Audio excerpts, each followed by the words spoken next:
keep people engaged and entertained was read some speeches from this excellent book. It's called Voices of a People's History, compiled by the late, great Howard Zinn. Same thing. So yeah, I'll just jump into it. I think a great place to start in this is a speech by August Spies. Yeah. Who folks may know was one of the Haymarket martyrs.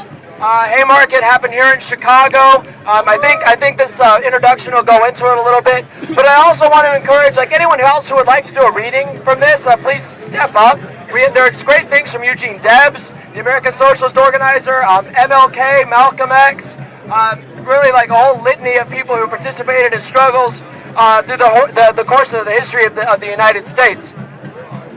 So I'm going to go ahead and get started. I'm going to read the introduction and then read the actual speech itself. So it says, on the evening of May 4th, 1886, a meeting was called for Haymarket Square in Chicago to protest the killing of 4 strikers at the McCormick Harvester Works the day before. It was a peaceful meeting and had dwindled from several thousand to a few hundred when a detachment of 180 policemen asked the crowd to disperse. It might sound familiar. The speaker said that the meeting was almost over, and then a bomb exploded in the midst of the police, wounding 66 policemen, of whom 7 later died. The police fired into the crowd, killing several people, wounding 200. There was no evidence of who threw the bomb. 8 Chicago anarchists were arrested, tried, and sentenced to death. This became known worldwide as the Haymarket Affair. 4 of the 8 were executed, among them August Spies, who addresses the court in his own defense.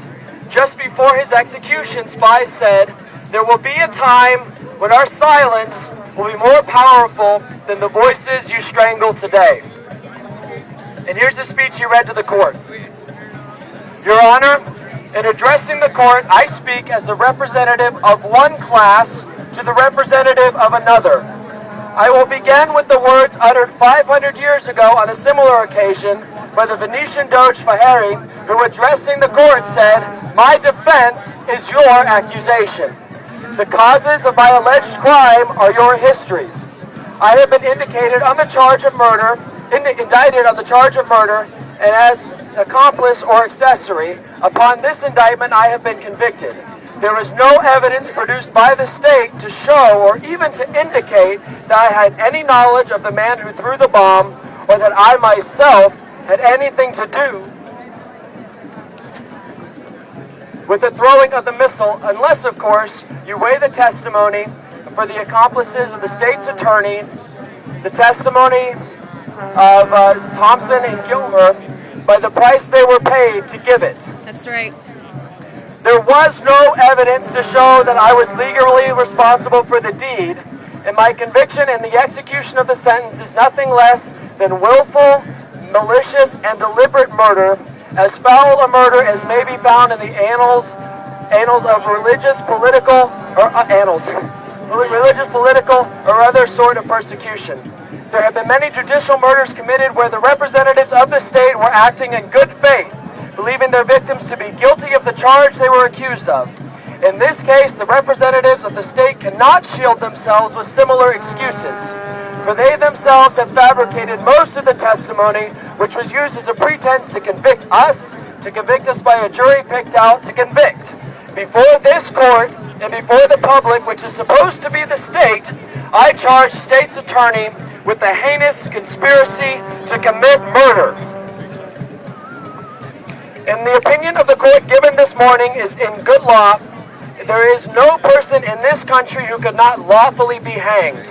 I vouch that upon the very laws that you have read, there is no person in this courtroom now who could not be fairly, impartially, and lawfully hanged.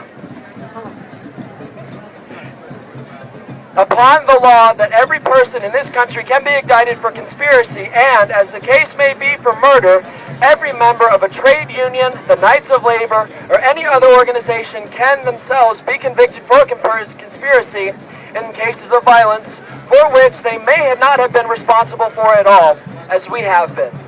the precedent once established, and you may force the masses who are now agitating in a peaceable way into open rebellion. You thereby shut off the last safety valve, and the blood which will be shed, the blood of the innocent, will come upon your heads. They have repeatedly stated that our country is an enlightened country. The verdict fully corroborates this assertion, sarcastically. The verdict against us is the anathema of the wealthy classes over the despoiled victims, the vast army of wage workers and farmers. If your honor would not have had these people believe this, if you would not have had them believe that we have once more arrived at the Spartan Senate, the Athenian Agropolis, the Venetian Council of Ten, etc., then sentence should not be pronounced. But if you think that by hanging us, you can stamp out the labor movement, the movement from which the downtrodden millions and the millions who toil and live in want and misery, the wage slaves from which they expect salvation, if this is your opinion, then hang us. For here you will have tread upon a spark, but there and there, behind you and in front of you and everywhere, the flames will blaze up. It is a subterranean fire, and you cannot put it out. Woo! Thank you.